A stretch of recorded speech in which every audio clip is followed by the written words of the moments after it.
Oh, hi, hello. How are you, everyone? Hi, this is Be Mindful. Hi. Hello, you. How are you? It's 7 o'clock, right?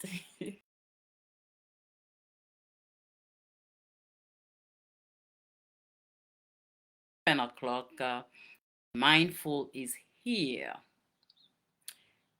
Hello, once again, right? Good evening. Bonsoir tout le monde. Jeudi, samedi soir, c'est 7 heures du soir. Et be mindful la caillou. Moi, je voulais dire merci parce que vous rentrez la caillou. Hello. Moi, souhaite que nous toutes ait passé une semaine extraordinaire. Oui, nous allons dire pas rien extraordinaire là-dedans. Of course. Nous là toujours, right? Mais nous ensemble qu'on y est. I hope that you had a wonderful week, extraordinary week, right? And I'm sure it was very extraordinary because we are here. We are here. All right. So please let's enjoy every second of our lives. That's about it.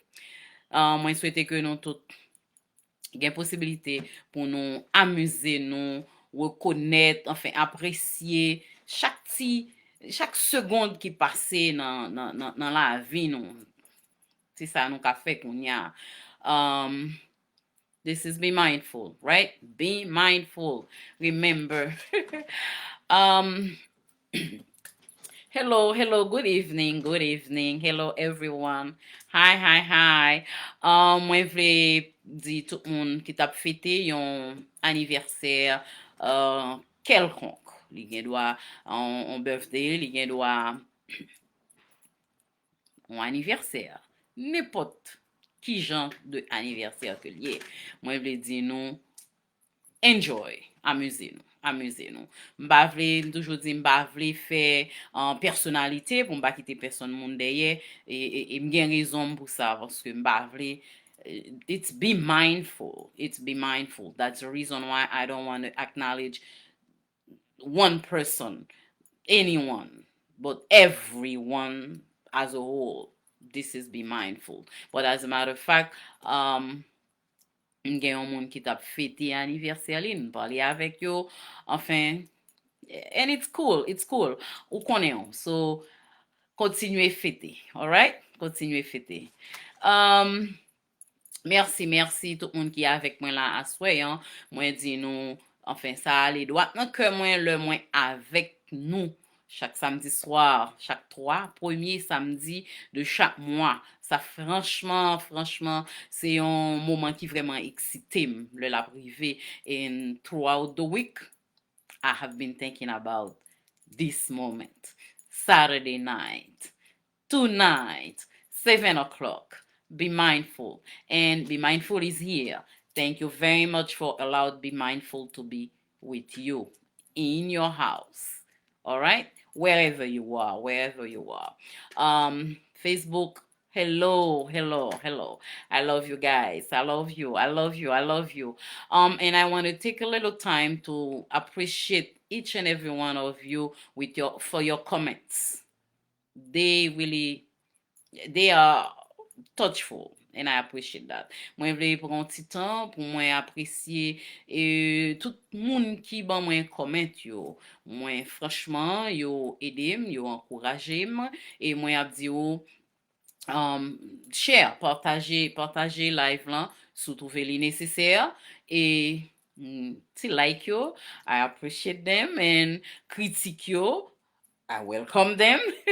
So, babli, mwen apresye tout comment ke nou fe a mwen men, mwen apresye tout kritik ke nou fe a mwen men, mwen apresye tout ti like ke nou fe, pa neglije ban mwen yo, ba gen problem ak sa, ok? We have been let's go straight now. Let's go straight. We have been discussing about be mindful. Be mindful has been discussing and talking and what can I say? Seeing how to sparkle your life. Be mindful. Ça gen kek tan nou ap pale de koman pou meton lumière dans la vie ou. Dans la vie ou même avec famille ou même avec madame ou même avec mari ou même avec zami ou même avec coworker ou même dans la vie pa et tout moun ki bo kote ou. Nou gen kek tan ap pale de ça. Yes, it has been I would say 3 weeks since we have been talking about it. So I hope you gather information to better your relationship. Mwen souhaite que ou pran des informasyon pou que ou ranger, pou permettre que relasyon que ou la donne nan, ou du moins, pa bliye relasyon, c'est pas seulement madame a monsieur, relasyon que ou la donne nan, relasyon ou même avec l'autre moun vin nou fel pi bien, okay? So, that's about it. That's why we're here. And it's really to the benefit of your relationship. Fok nou, relasyon nou dwe beneficye sa ki bon. Parce que it is important. It is important. And that makes you feel good. You live better. Li vreman important pou manevwe relasyon non fason ki pi pozitif. Ok? Et li ap la beneficye nou tout les deux. Nou tout environnement, entourage ou quel que soit côté où y est. OK? And qui ça nous te dit? Nous dit que first you need to check yourself in. Check yourself in. Like get the connection. Get a self connection. You know? Checker. Et rentrer dans ou même. Parler avec tête ou garder bien pour eux. Qui j'en wap vive. That's what I mean when I say check yourself in. Get a self connection. Get connected with you, with your personal, with you. C'est vraiment important pour faire ça et c'est comme ça on est capable d'arriver font-ils parler, font-ils chita, font-ils poser question dire hey, wait a minute. You know,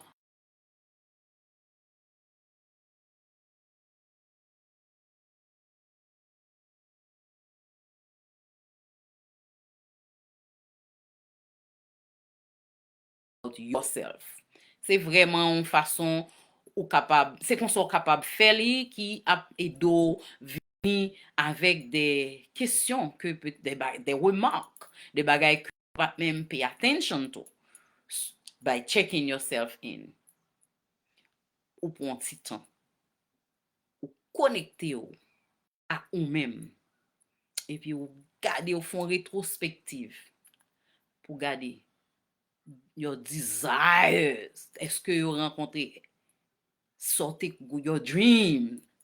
Est-ce que ou joignent yo vrai? Est-ce que la dan yo? Est-ce que passe étape ça yo? It is very, very important. And when you get to do that, it's a starting point. Lò fin fait ça, ou gen possibilité pour commencer qu'on y a à vraiment get into.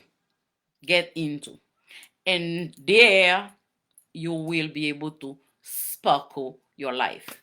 And sparkling your life is not just a moment. It's not something that you just do one time. You have to do it and keep it going.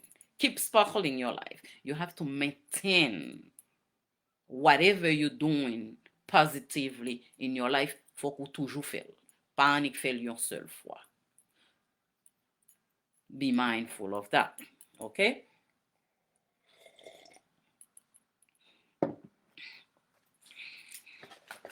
All right. Like I said, check yourself in, meaning get a personal connection and embrace what is more important to you. and the desire of welcoming new ways to positively live a better life.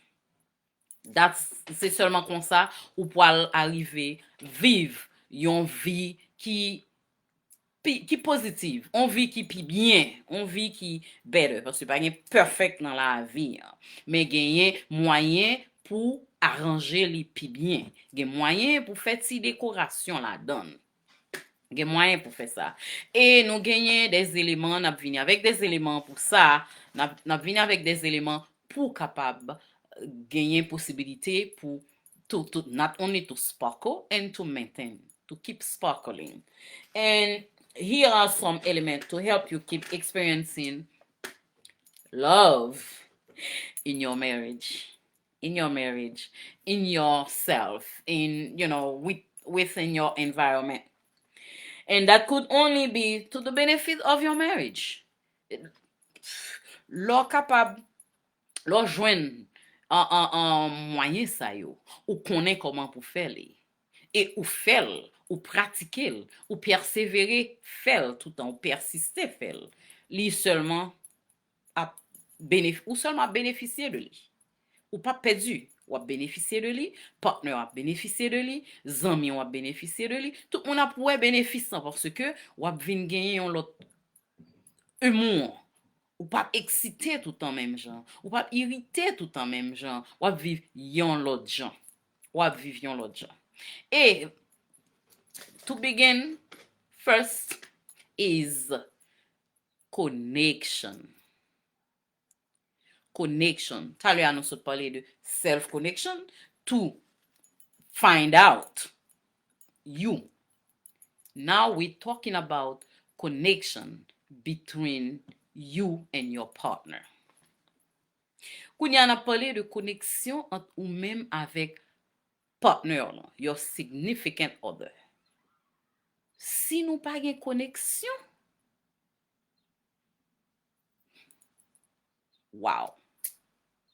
Without any connection, some kazi, it's dead. It's dead. It's dead. It's dead. We don't want that. We must have an emotional connection. We need that. Le nou genyen, ça ka fait un apprenti exemple, où le ménage ou mari ou enfin yon zami qu'on pas longtemps, maman qu'on pas croisé quelques jours en famille ou bien coworker t'es en vacances qui rentrait.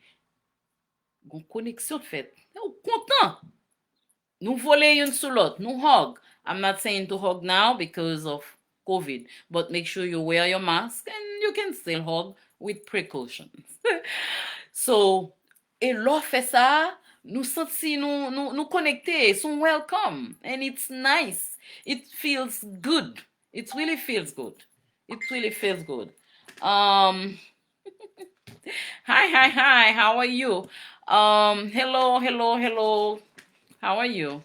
Welcome. Comment vous êtes? Merci et bienvenue, ok?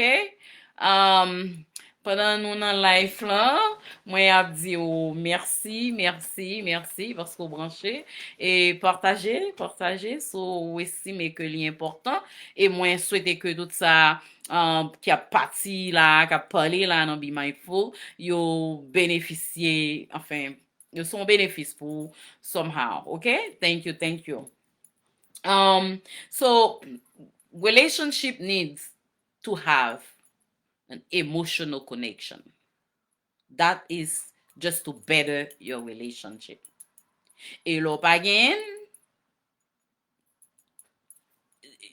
I will say you lose everything. I will say you can lose everything. Yes, I can say that. And kisa emotional connection.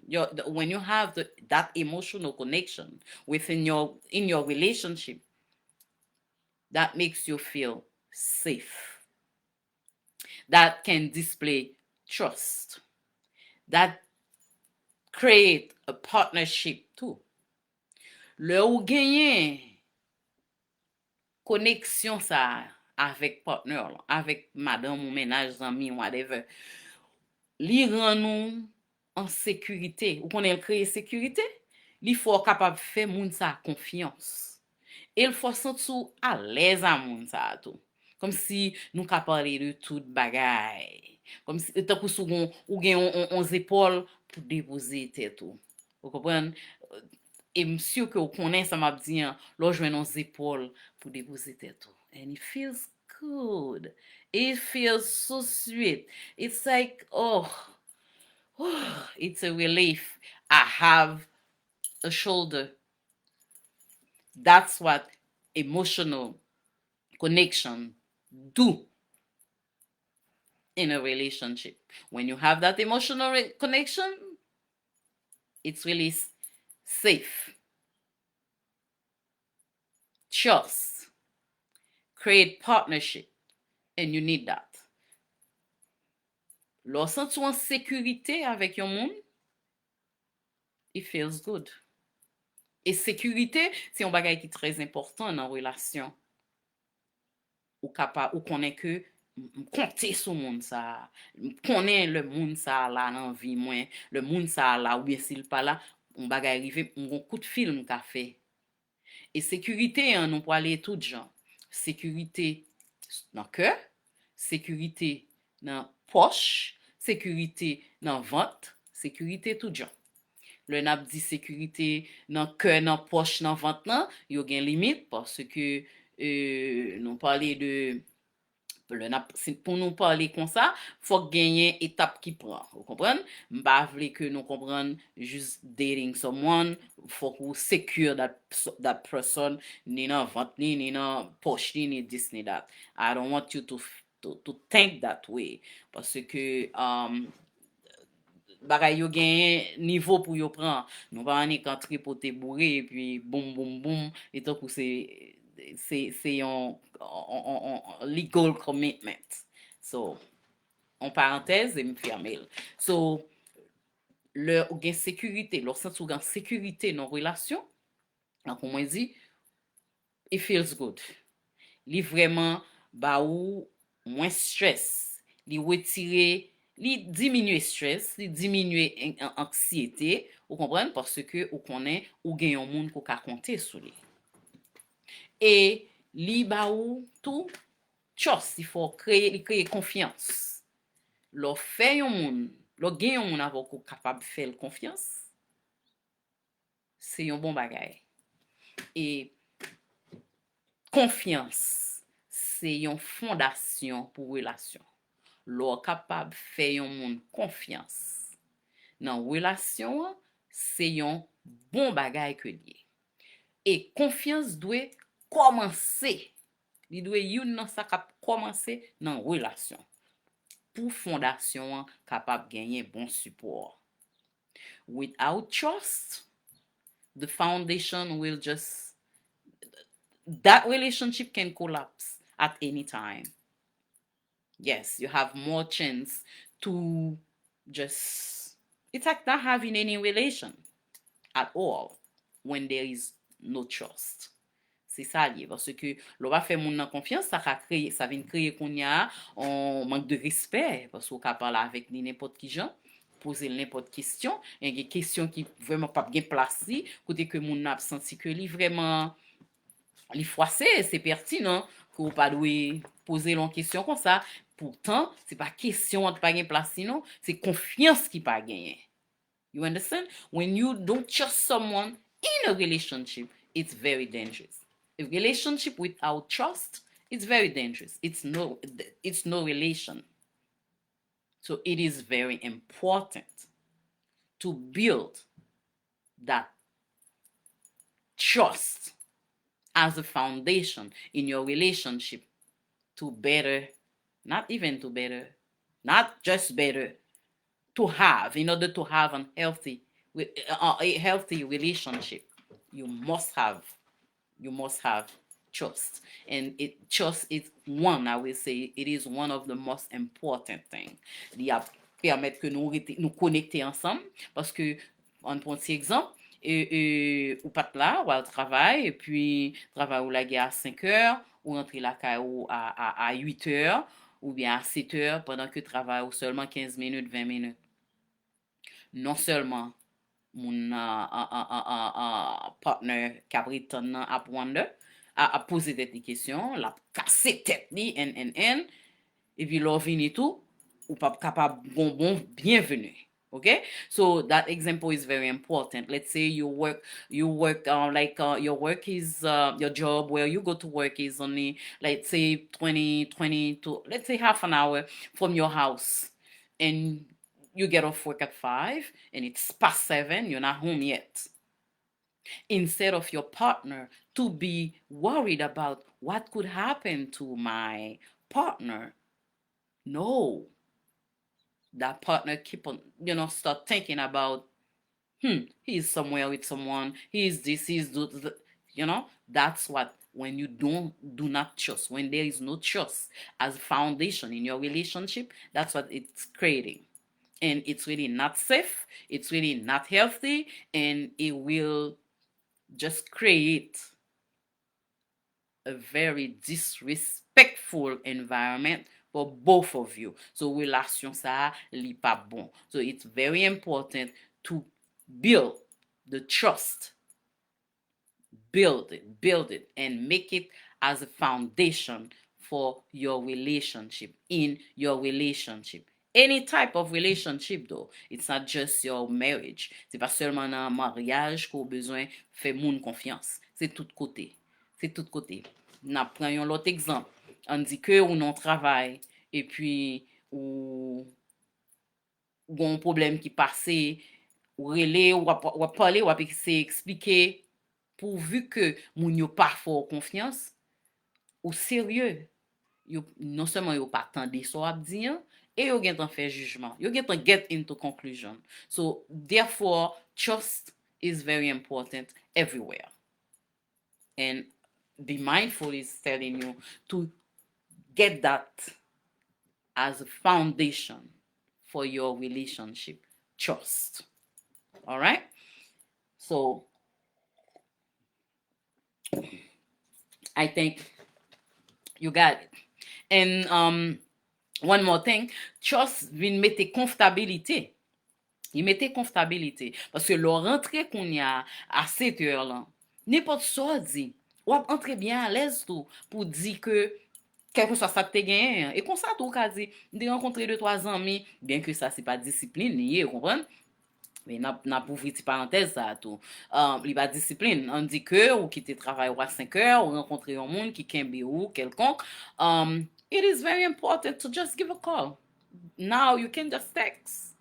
Or if you feel like your partner is a little insecure, make a phone call. Have your partner talk to your friends, whomever you are with. Ça a fait moun nan pi confortable. Ça a fait moun nan, la retirer peur, crainte, émotion, like disrespect, parce que l'on moun pas fort confiance. En principe, ou ta dwe sentir que ou de respecter. Vous comprenez? Mais si ou pas créer li, c'est comme ça la pied. C'est comme ça la pied. So, m'tou bon ti tip ça parce que vraiment, sou supposé rentrer à on l'heure, ou pas rentrer, ou pourquoi rentrer. Please be mindful. Give a phone call. Give a phone call to whomever is waiting for you. It is very important. Ça qu'on y a pour créer une sorte de assurance. Pour moun ça que, oh, ok, t'es en côté. Ou pas obligé by trop détail parce que you have your independence as well. But make that person be aware of everything is okay and I will be coming a little late. That's respect. Et m konnen gen moun kap di, non, supposé bay détail. C'est pas vrai. Détail lan ka bay, on lot l'heure. Mais nan moment ça, moun nan pa rete avol, bati moun piti, ou repren sil djo lap vini yon kote. Au contraire, ou so dwe genyen pou fè, ou dwe seulement worried, are you okay? Oh, et bon bagay ki rivo. C'est ça seulement besoin qu'on ait. Non chérie, non darling, non beautiful, whatever, non princess, non prince, bagay trivé. Seulement ap fon camper yon côté. OK? So, m'a vini. That's it. That's it. M konen mwa jwen kisyon pou sa. And I am waiting for these questions, for these comments. Yes, ou m'oblige bay trop detay. Parce, listen, in a relationship, you have your independence. You do. And both of you. C'est avec respect que nous devons faire. Remember, building the trust. Building the trust.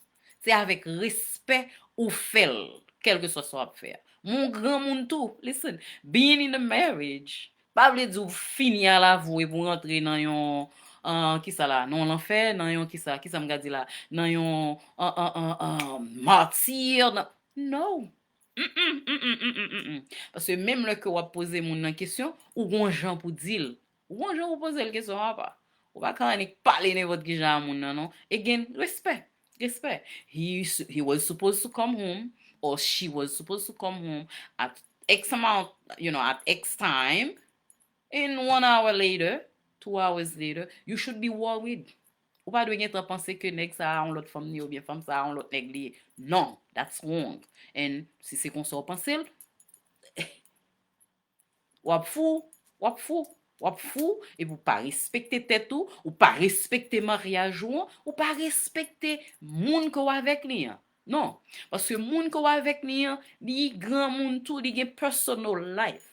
Moi mentionner ça pour nous parce que moi rencontré ti bay ça en pile côté que puisque marié avec fian, la commande soit sorti kounya faut dire oui m'a sorti kounya mais côté m'po aller m'a fait 5 minutes dans sou pour venir garder téléphone on crasé non seulement crasé la brelo il crasé tout qui ton bon vieux message whatever et garçon fait tout.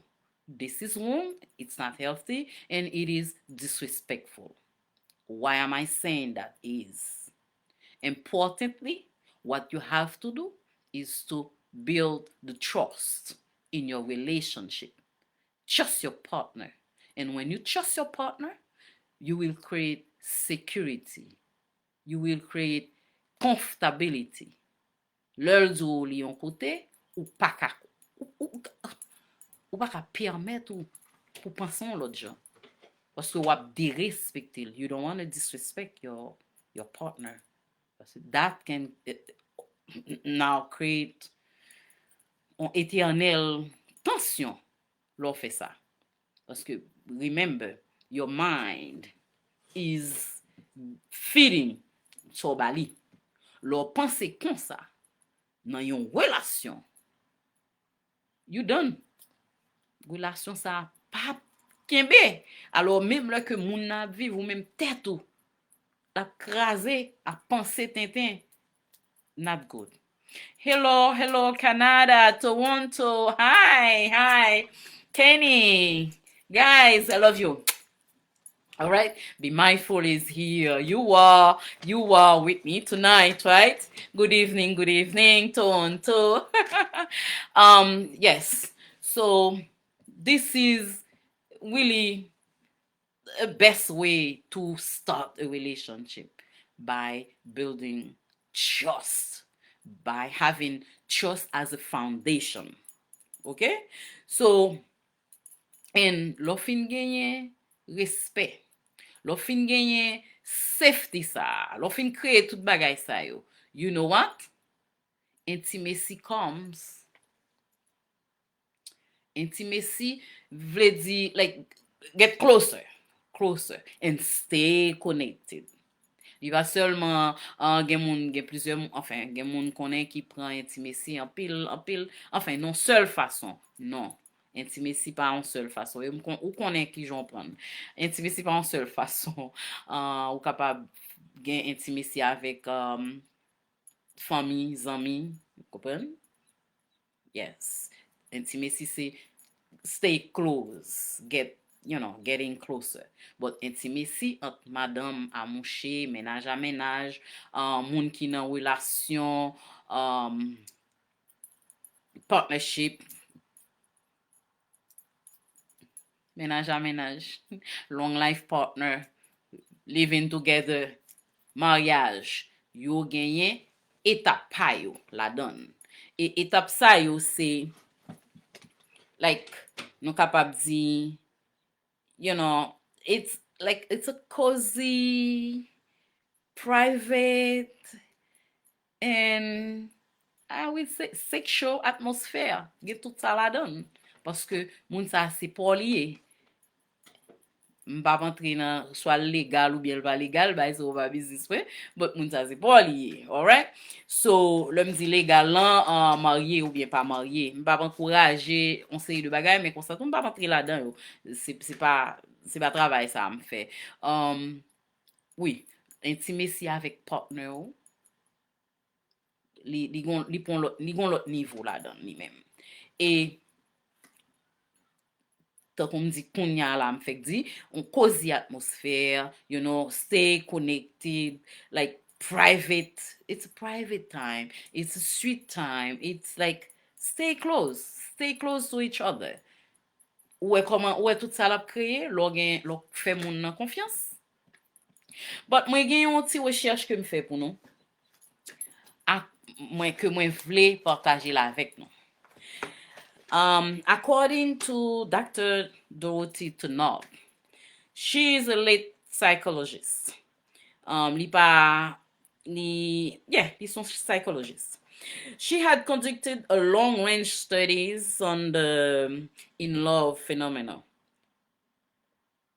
Ça m kapab di, ki sa study sa a di, en fait, c'est li aller, li étudier, li fait un survey avec moun qui nan mariage longtemps yo. Vous comprenez, pour remplir le temps, comme si 2, 3, 4, 5, 6, 10 ans, 20 ans, whatever. She concluded that the average lifespan of a romantic obsession is 2 years. Ça li jwenn nan étude ça le fait.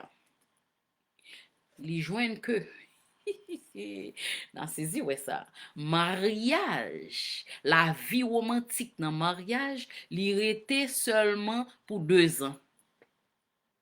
That sucks, isn't it? Yes, it is. But perhaps when it is a secretive love affair, it may last a little bit longer. Vous entendez? Mais par contre, laissez ti ménage sous côté ou gagner dans mariage ou. Dans mariage ou. Ça veut dire infidélité. Romantique ça, romantic lifespan dure plus. That's a shame to hear that, isn't it? But guess what? Be Mindful is telling you tonight that in your marriage, love, love, love, love, love. Yes, love should be the most important and wonderful thing that both you, husband and wife, you partners, you, ménage à ménage, whatever, should be experienced. Yes, love. Ou pa ka, se pendant ou nan ou tout tande, sa on étude fait, sa on étude joine, sa on étude come out with, lo marié, romantique, good time yo, li dure seulement 2 ans. Par contre, lo gon ti ménage sous côté nan mariage, romantic time nan, li aller plus loin, li dure plus temps. That's a fact, that's a study, and I respect that. But let's think about it. It's hurtful. And I feel disrespectful about that study toward marriage. Parce que ou pa ka pendon marié, c'est le yon koun ya, tout bagay fini pendant 2 ans. Et 2 ans, ça dépend. Parce que ou gen doit rentrer dans mariage et puis la tout enceinte. Et puis ou pas pote grossesse ça bien. Mari, capable décourager ou du moins si gon émotion, li peur and everything. So, ou imagine, ça veut dire li tout crasé tout. So, pour the lifespan, the romantic lifespan stays longer.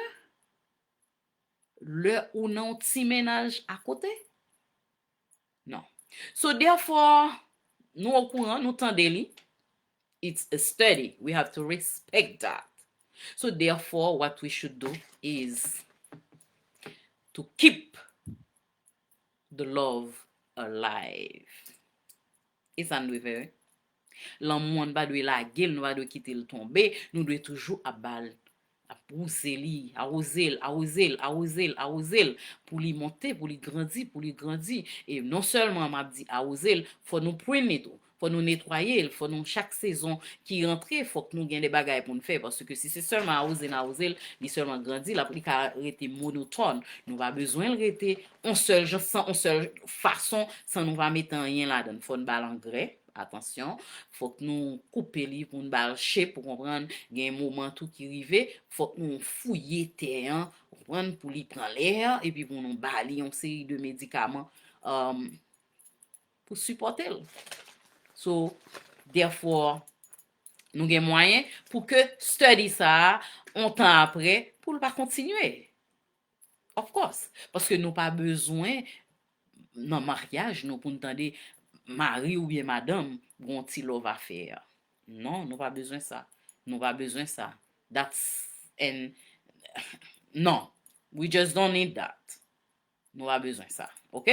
So pour nous joindre ça que nous devons joindre, j'en nous devons joindre, pas gagner by personne moun droit à sortir dehors dans mariage pour la gon ti love affaire. Pas gagner by droit ça. Ce n'est que arranger, discuter, encourager, propter, nettoyer, parler, communiquer, fâcher, jouer, mais faire en conclusion pour que nous joignons une solution. Au lieu que pour you nan sorti à l'anti-love affaire. This is not good, this is not healthy, and that can create a lot of things. That can just destroy. That will just destroy. Just destroy. Okay? So, ça m'a dit nous, the love is, like love in a relationship is the most important thing to keep, to have, in order for your relationship to stay alive. Be mindful, he's saying that to you. And it feels so good. It feels so good when you are in a relationship and you are in love. On connaît que in love, là, parité en pile, c'est ça, you dit, mais let it be a sigma. Parce que nous capables de faire. Nous capables de faire. Grand pile problème qui ka venir, c'est normal. Problème c'est et ça me dit c'est principe de la vie, yeah, et qui vous permettre que nous soyons pas fait problème fini avec nous, fait problème apprendre de problème. Apprendre de problème et grandir avec problème, spécialement dans le mariage où le problème est venu. Il y a des problèmes qui ont toujours venu éventuellement, qui tout naturel, parce que pas oublier, ou pas de connaître moun ça, moun n'a pas de connaître ou, mais nous emotionally, you guys get connected, and then nous dit, nous font commitment, nous allons vivre ensemble. Of course, ou bon bagay ou pour apprendre de moun ça, bon bagay moun ça pour apprendre de ou, gen pile ou pas vraiment, gen pile li pas vraiment, gen pile ou ap shock about, gen pile ap shock about, but même l'amour ça a été commencé, hein. C'est avec encore nous pour servir pour nous entrer dans deep communication in order for both of you to understand each other and learn from each other and move forward. Treat each other with respect. Non, même affaire l'amour. Et puis, that's it. Blum dit that's it. I'm sure you're probably saying, get come on, that's it. Is that easy? It's not easy. And nothing is easy. But when you have the willingness pour faire mariage au marché, la marché. But guess what? Ça ne va pas peser personne. Un seul monde va vouloir le marché. Faut que nous tous deux voulions le marché. Si c'est un seul monde qui veut le marché, it will be a problem. Parce que, it will, unbalance, let's see, unbalance. C'est pour nous tous deux, mariage, ça a importance, vous comprenez? Et puis, importance que les gagnent. Then, seek for help, and go for it. You will be able to do better. You will be able to live a better life. You will be able to sparkle your life, sparkle yourself. Parce que lors nan relasyon qui pas marche bien, it can be very stressful. It can be very, very stressful. It can be, it makes you irritated. Like, yes, you become a different person. That can turn you to a completely different person. So therefore, tak ou map di, chèche genyen tout moyen posib, tout tools yo, le genyon problem, chèche aide. Parce que mariage divorcé, hein, oui, I respect that, but non, li pa fin trop bon. Trop divorce ap fet nan mariage, pendant que deux moun sa ou te komanse nan l'amou. Deux moun sa ou te komanse nan yon pat ka viv san lot, yon pat ka viv san lot, yon pat ka viv san lot. Et puis all of a sudden, yon raye lot. A jamais. Ça, des fois, yo di, kote moun sa pase, mpa pase, bla bla bla, and so much more things. Par contre, il y a moyen pour nous vivre un mariage happy. Not perfect, happy. There is no perfect marriage, okay? There is no perfect marriage. But we can have an happy marriage. And in order for us to have an happy marriage, it's for us, again, to build that and to maintain it. To build it and to maintain it.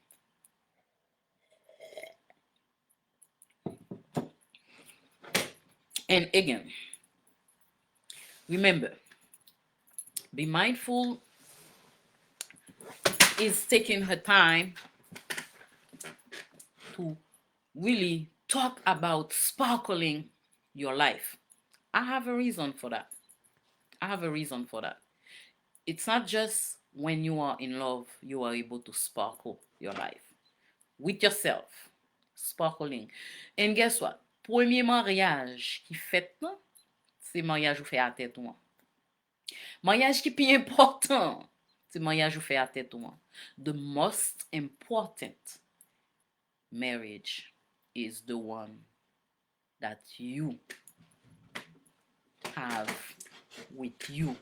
The one that you did with you. The one that you have within you, I will say. Parce que sou pa remen tête ou, again, unfortunately, ou pa gen moyen pou bay person. You will not be able to share, to live with, ou gen doit kreye problem left and right. Sou pa remen tête ou.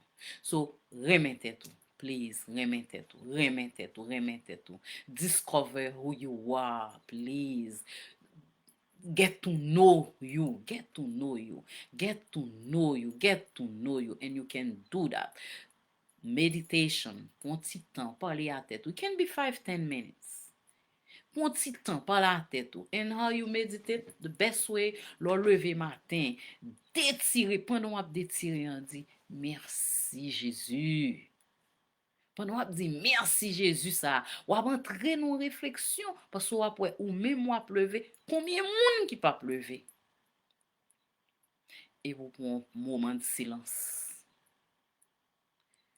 Think about what to do best throughout journée sa ke m gen. I don't want it to be the same as yesterday. And believe me, you do that today, you do that tomorrow, you do that, you keep on doing it. Wap komanse pa konen ki sa ke ou bezwen nan la vou, ki sa pou m fe ki pou rendre la vie m pi bien, ki sa mwen te toujou rêvé mais que kembe mba jam kaman yeni, ki rêve, ki plan, comprendre ki projet wap jwen avec yo. And now, a piece of paper and a pencil or pen, whatever. Start writing them. And dream big. Write them down.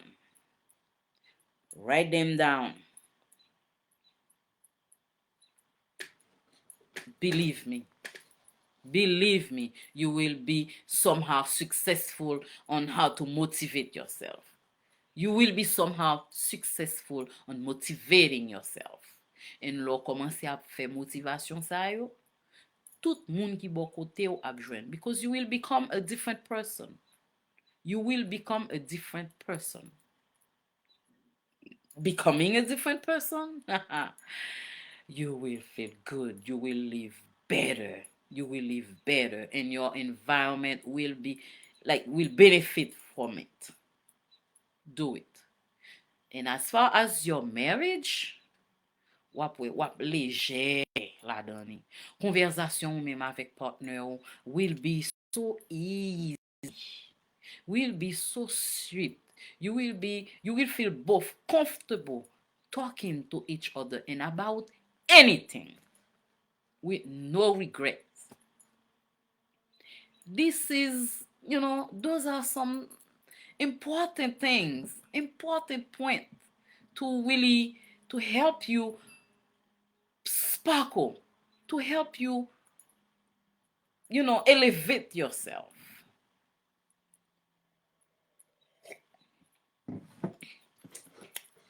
And again, overall, trust, connection. Actually, I use connection first. The emotional connection. You need that. Tonight, be mindful. While talking about sparkling your life is, get the connection and build the trust as foundation, which will create partnership, intimacy, affection, the togetherness, honesty, really. But all this start with the trust. After you get the connection, because guess what? That connection, if you don't keep it alive, n'a perdu tout l'autre bagay. Ou pa kon wè, you are in a marriage, you've been married for 5, 10, 20, whatever, and there is no connection at all. Do you know, based on I don't remember which one, but I think it's something from the psychology. Yes. Li dzo an pil kopo ki vini nan terapi, se koneksyon ke yo perdu. Do not let that happen in your marriage. No. And there is a way to keep that connection. There is a way to keep that connection. The friendship, keep it up. Keep it up. The friendship, keep it up. Ti zanmi sa ke nou te genyen toujwa pale, ba on ti blag, enfin, create good things. Special moment. That's how you're going to stay connected. And it is important. When you lose that connection, nou vreman nap like on limbo, and your marriage will not going to be healthy. Kom si nou vin viv frè a sœur. Oui, nou ka viv frè a sœur. Pendant me di sa, map tout retire. Li pa viv frè a sœur. Parce que frè a sœur viv bien. Frè a sœur viv bien. Nou vin viv hing-hang. Nou vin viv an hing-hang. Kon di, bon, nan peyi nou toujou ap di. Wopan? Li pa bon. And this is when you lose the connection. You don't want to lose the connection. In order for you not to lose the connection is to stay connected. To stay connected is to create like some activities pour nous rester en partnership. Bagay que nous toutes, yon ap toujours besoin l'autre pour nous faire l'ensemble. Même si c'est fait manger. Chérie, prends ba yo pour moi dans frigidaire, m'a fait ça. Prends ça pour moi faire ça. Calé là pour moi faire ça. Fais ça pour moi faire ça. Ou prends jodi à moi là. Connection. Nous n'a fait laundry ensemble. Ou prends savon pour moi. Fourrer mon ensemble avant. Le map di chérie, gen doit garçon qui fait laundry, gen doit garçon qui fait manger. C'est pas nécessairement fille, OK? N'importe monde. Nous pour aller travailler là. Gen de jours qu'a dit li, chérie, drop me to work. Yes, Stay connected.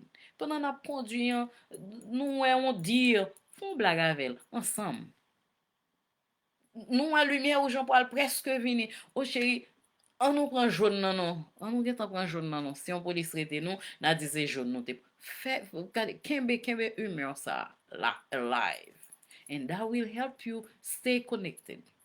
Parce que n'a toujours un petit bagay pour nous dire. N'a toujours un petit, you know. And of course, tout l'autre bagay yo ap vini parce que pas oublier, psychologically speaking, garçon remet sexe. C'est ça qui kembel. Le nous déconnecter comme ça. Nous tout de ni on même yon pas sous l'autre.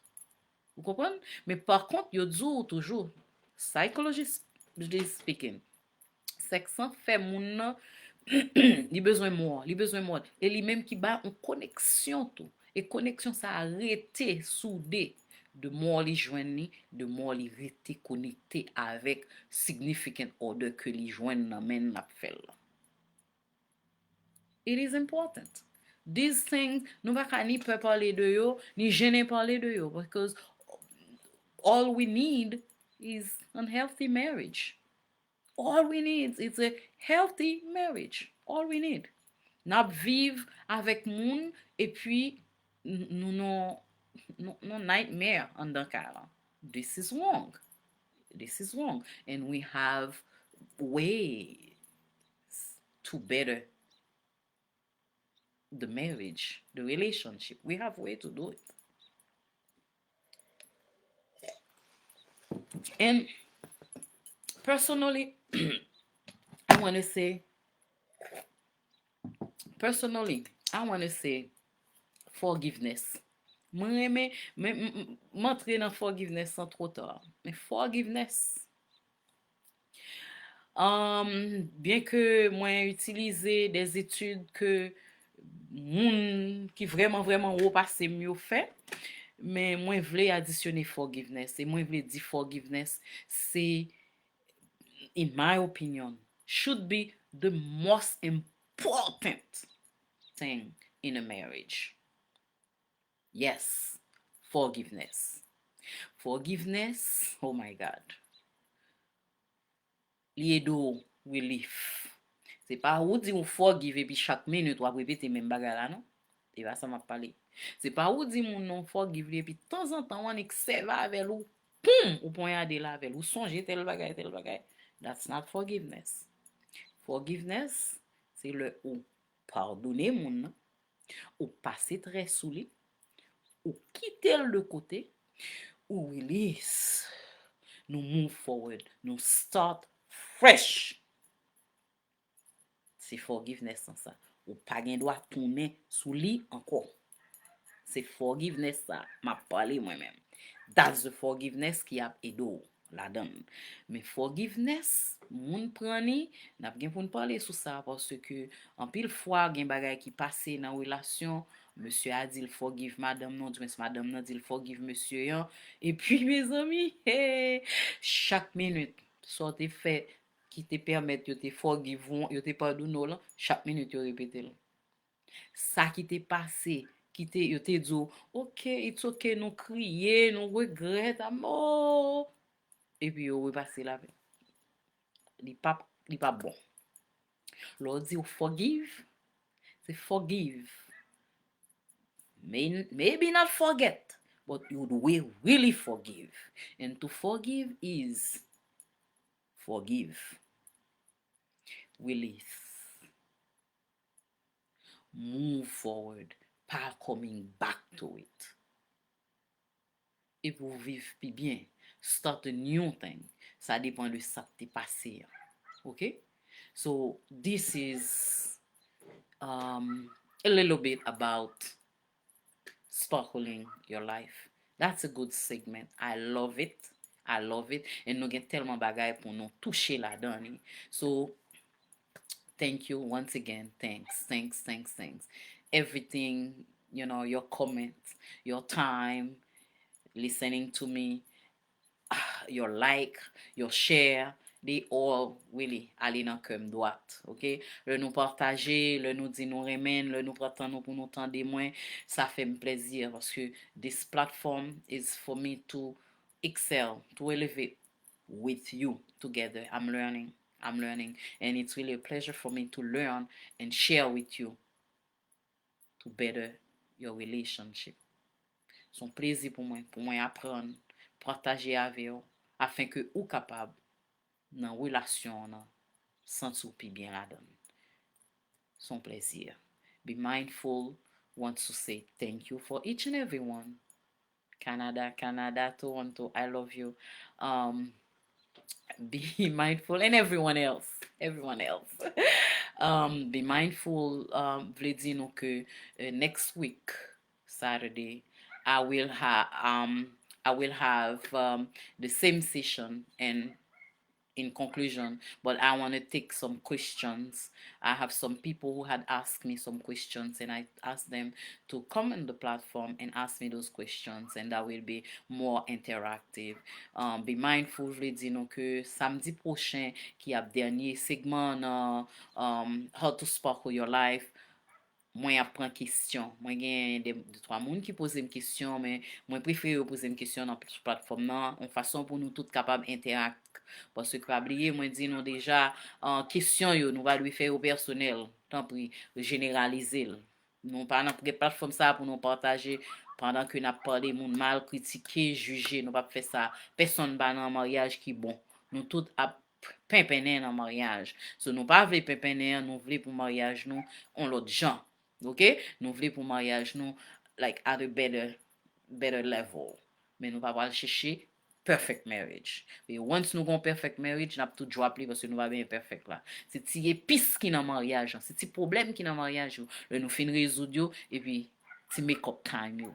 Those are the wonderful time, okay? And I am sorry, and I really I really I am really sorry about you who had already who have been separated or divorced, and guess what, life is beautiful. Don't just stay in a corner, okay? Don't do that. Seek for help. Give yourself a second chance. Ok? Mwen vreman regret pou moun ki gen tan mariage yo krasé, mariage yo tombe non tout, en. Parite non coin ap kriye désolé, non. Bay tèt ou an deuxième chance.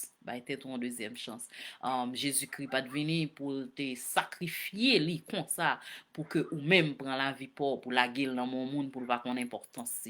C'est pas ça. That's not the meaning of it. Okay? That's not the meaning of it. So life is to enjoy. And let Jésus-Christ lui-même, bon Dieu lui-même, fort pour tout dans jugement. Fait que c'est lui-même qui pose aux questions, pas quitter les hommes à poser aux questions. Do yourself a big favor to love yourself and to excel. Once again, I want to say thank you. Hey, darling, thank you. Yes, great discussion. I know.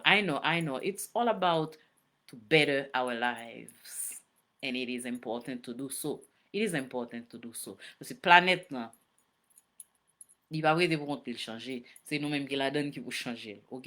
Et pas oublier depuis au commencement, depuis la création, c'est les hommes qui toujours créent problème.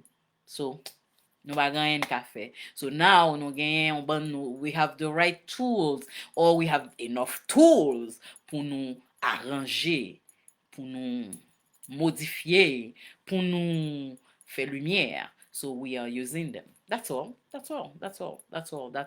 Et nous va chercher perfection.